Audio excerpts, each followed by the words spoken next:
Hi పిల్లలు, welcome to kiddie party. Narmada నది తీరాన ఒక చెట్టు మీద ఒక కాకి జంట నివసిస్తుంది. ఆ చెట్టు కింద ఉన్న పెద్ద పుట్టలో ఒక పాము కూడా ఉండేది. కాకి దంపతులు ఆహారం కోసం వెళ్ళగానే పాము చెట్టుపైకి ఎక్కి వాటి గ్రుడ్లను తినేస్తూ ఉండేది. ఇలా ప్రతిసారి కాకులు గ్రుడ్లు పెట్టడం, వాటిని పాము తినేయడం జరుగుతూ ఉండేది. తమకంటే బలంగా ఉన్న పామును ఏమీ చేయలేక ఆ కాకి జంట విచారంతో కాలం గడుపుతుంది. ఒకనాడు ఆ కాకులకు స్నేహితుడైన నక్క వాటి విషయం తెలుసుకొని వానికి సహాయం చేయాలని నిర్ణయించుకుంది. ఒక మంచి ఉపాయం ఆలోచించి కాకులకు వివరిస్తుంది.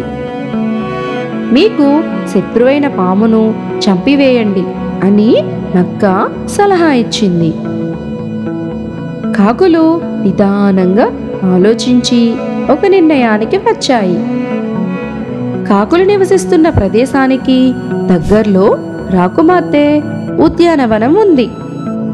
ఆ సమయమున రాకుమార్తె చెలికత్తెలతో కలిసి కోనేటిలో స్నానం చేస్తున్నది. ఇదే మంచి సమయమని భావించి మగకాకి వెళ్ళి ఆమె కంఠహారాన్ని ఉక్కున కరచుకొని పైకెగిరింది. రాజభటులు అది చూచి కాకిని వెంబడించారు. కాకి నెమ్మదిగా వారికి చిక్కక ఎగిరిపోతూ వారు చూస్తుండగానే ఆ హారాన్ని పాము పుట్టలో పడేసింది. అది గమనించిన రాజభటులు పుట్ట తవ్వి పామును చంపి కంఠాహారాన్ని తీసుకుని వెళ్లారు. ఈ విధంగా మంచి ఉపాయంతో కాకులు తమ శత్రువుని తేలికగా చంపి హాయిగా జీవించసాగాయి.